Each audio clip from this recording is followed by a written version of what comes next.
नमस्कार, आप देख रहे हैं द हिंद 24 न्यूज और मैं हूं आपके साथ साक्षी।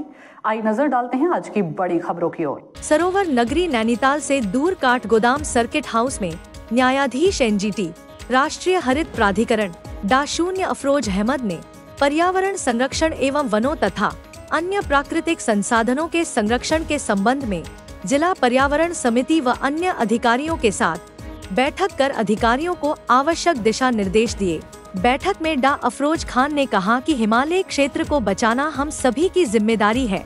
पर्यावरण को संरक्षित करके हम अपने आने वाले भविष्य को सुरक्षित कर सकते हैं। पर्यावरण की दृष्टि से हिमालय न केवल भारत का बल्कि विश्व का एक महत्वपूर्ण हिस्सा है। इसका प्रभाव पूरे देश में पड़ता है। उन्होंने कहा कि हिमालय क्षेत्र के संरक्षण के लिए हमें कई कदम उठाने होंगे। डा. खान ने कहा कि खनन कानून के दायरे में होना चाहिए, चाहे वह मिट्टी का खनन हो, बालू या पत्थर का खनन हो। खनन वैज्ञानिक तरीके से हो। जो खनन लीज होल्डर को दिया जाता है उसके मापदंड तय किए जाएं।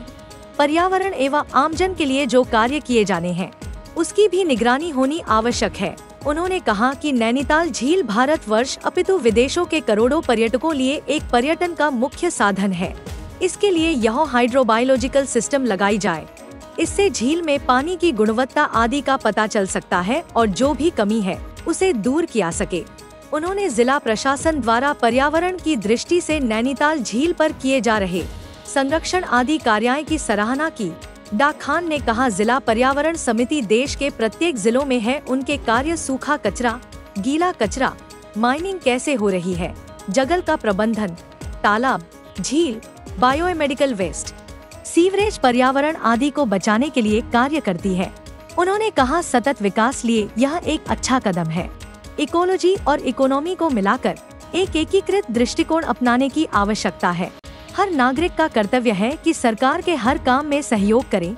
उन्होंने कहा, पर्यावरण को बचाना हर नागरिक का धर्म है, तभी हम आने वाली पीढ़ियों के लिए पर्यावरण को संरक्षित कर सकते हैं। उन्होंने कहा कि पर्यावरण संरक्षण में अधिकारियों का महत्वपूर्ण दायित्व है। उन्होंने कहा कि नदी, नाले, झीलों, जल स्रोतों में एक भी बूंद सीवेज की न पड़े। इस हेतु अत्याधुनिक तकनीकी के सीवेज ट्रीटमेंट प्लांट स्थापित हों।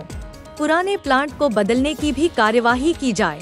उन्होंने कहा कि लीगेसी वेस्ट को पूर्ण रूप से खत्म करते हुए उन क्षेत्रों में छायादार पौधे रोपित किए जाए। आयुक्त सचिव मुख्यमंत्री दीपक रावत ने बैठक में बताया कि रुद्रपुर ट्रंचिंग ग्राउंड से करीब 1 लाख टन कूड़े का निस्तारण हो चुका है। जिलाधिकारी वंदना ने कहा कि नैनीताल शहर में पर्यावरण संरक्षण के लिए अनेकों कार्य किए जा रहे हैं, जिसमें सीवरेज व्यवस्था मुख्य है।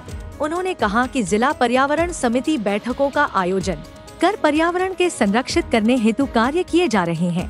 जिला पर्यावरण समिति है हर जिले में इस देश के, उनके काम है कि किस तरह से सूखा कचरा, गीला कचरा, पानी का प्रबंधन, माइनिंग हो रही है कैसे हो रही है, जंगल का प्रबंधन, बायोमेडिकल वेस्ट या और भी जितने भी पर्यावरण से जुड़े मुद्दे हैं, तालाब है, झीलें हैं, नदियां हैं, उसको बचाने के लिए क्या कार्यक्रम है उस ज़िले का।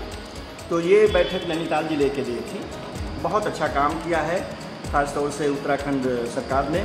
यहाँ के डिविजनल कमिश्नर और जिलाधीश के नेतृत्व में सारे अधिकारियों ने बहुत अच्छा काम किया है। शुरुआत हो गई है और मुझे उम्मीद है कि कुछ ही समय में बहुत अच्छा परिणाम और नतीजा आने वाला है और अस्थायी विकास या सतत विकास की तरफ ये अच्छा कदम है, क्योंकि हिमालय बहुत ही नौजवान पर्वत है और बहुत ही छोटे से उस पर अगर कोई हम एक्टिविटी करते हैं, क्रियाकलाप करते हैं तो उस पर बुरा प्रभाव पड़ता है। लेकिन ये ज़रूरी है कि इस हिमालय की वजह से इस पूरे देश का। देखते रहिए द हिंद 24 न्यूज।